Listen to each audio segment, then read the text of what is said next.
Lydia Wylie-Kellermann, and I'm really grateful to share this space with my dad, Bill, to offer a little bit of gratitude specifically for Alana's work in movement and activist spaces. Alana, I'm amazed by you. I can feel the way that when you step into the streets, you bring with you an ancient tradition, a cry for jubilee and justice and liberation that stretches back generations and generations. Your being deepens every meeting and every action by reminding us with your spirit of a long history of struggle and prophetic dreams. Alana, when you open your mouth and song pours out, your voice declares a different world. As someone who was formed theologically and politically on these streets of Detroit, I carry deep gratitude for community, for all those who have risked and marched and sang and cried out together in this beloved place. And you are among that holy circle who I give thanks to over and over and over again to have acted with. I will be your jail support call anytime. Alana, thank you. Thanks for the ways that you make clear that faith and liberation are bound up together. For your knowing that liberation cannot hold without queer liberation, without an end to the massacre of Palestinians, without environmental justice and racial justice, and on our struggles are bound up together. Thank you for your clarity and your wisdom and your analysis, for the ways your whole being moves with love and generosity, for the ways you breathe and grow and expand community in everything that you do, for your laughter and your joy, which is no small gift in this moment. Alana, you are one of my spiritual teachers. You are someone whose heart and tradition and wisdom I trust. I'm grateful to know and watch and follow you. And I'd like to offer you a blessing. Alana, in these days when so many of us are facing into exhaustion and something far too close to despair, may you feel this wide community pouring into you, filling you with love and strength and a resting place for the work ahead. May this city of Detroit continue to be a landscape of education. May she break open your heart and show us that the world they told us was impossible can indeed be breathed into creation. May this flowing river and every stream long since piped below the freeways be the same waters that flow in your body, keeping you alive and awake in this moment in history. May you, and indeed all of us, feel the hands on our backs of Shifra and Pua and Moses and Miriam and Isaiah and Deborah and Harriet and Sojourner and Grace and Jimmy and Charity and Lila and all of the ancestors who are stirring in us, reminding us that these days are for causing some holy mischief, for raising good trouble, and for living lives that join stories of the ancient ones.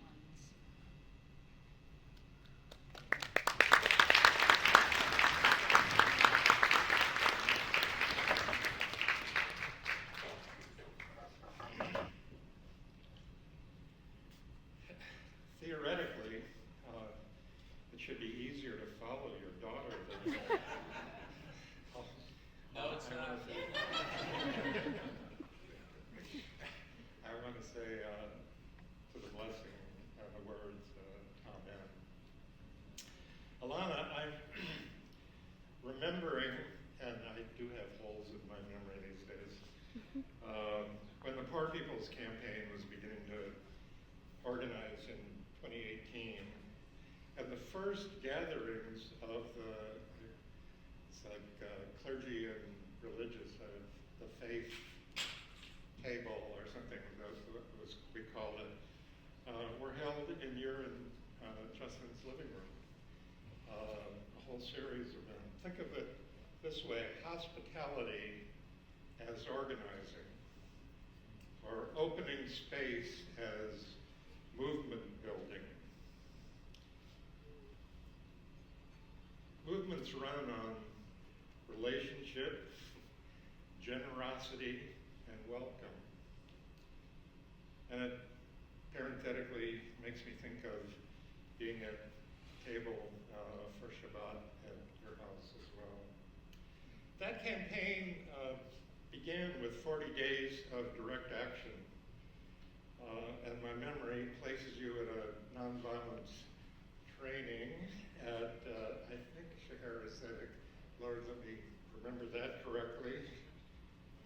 Shari Zedek. And at least in a courtyard, I picture pastors and priests, women religious, and imams in flowing robes doing a role-playing, an arrest situation.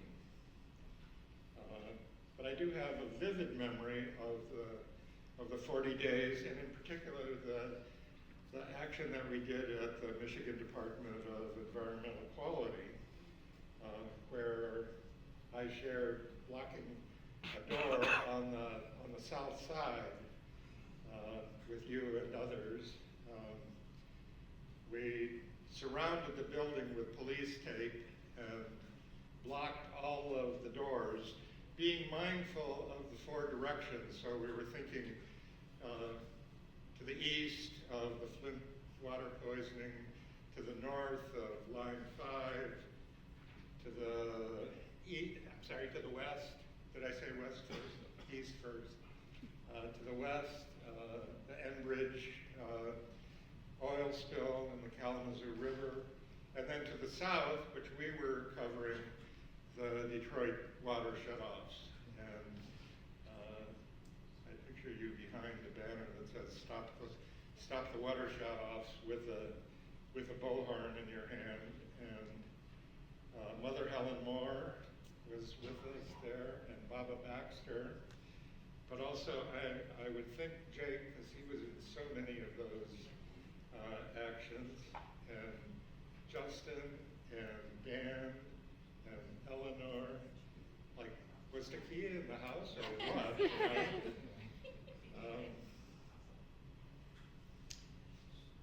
It was not, as you sometimes say, your first rodeo, and I think how my heart literally leapt within me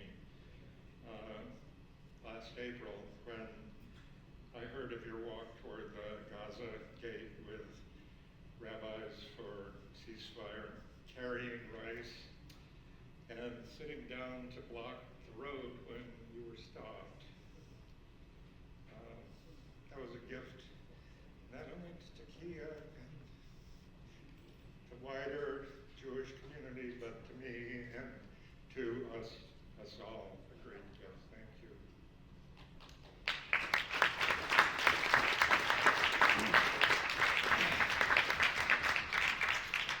None of us know what this current period holds, certainly fully.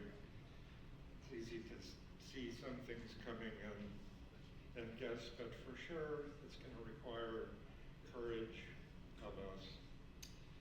And for that we need one another in community.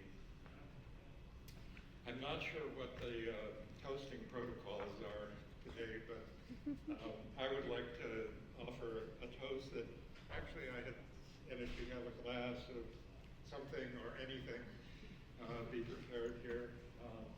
It's actually a toast that I sent when I didn't think I would be able to be here today, and I'm so glad that I am. So, to Alana Albert this day, when the moon rises, waxing faint in the afternoon sky, lift a cup. When a circle grows and gathers in its joy, lift a cup. When the turn of the year brings a shadow, all the more so, lift a cup. Lift a cup to the one who makes a decade sing, striking water from urban rock, teaching Torah when so required through a megaphone. Lift a cup to one who puts her life in the way, saying, never again is for all peoples. Lift it to a wedding beneath the huppah, especially when elsewhere and elsewise denied. Lift a cup to the one who lights Shabbat, an economy of gift and rest, who turns the seasons toward loving justice and walking humbly, yes and yes again. Lift this cup, dear friends, to one who points a beloved community to life.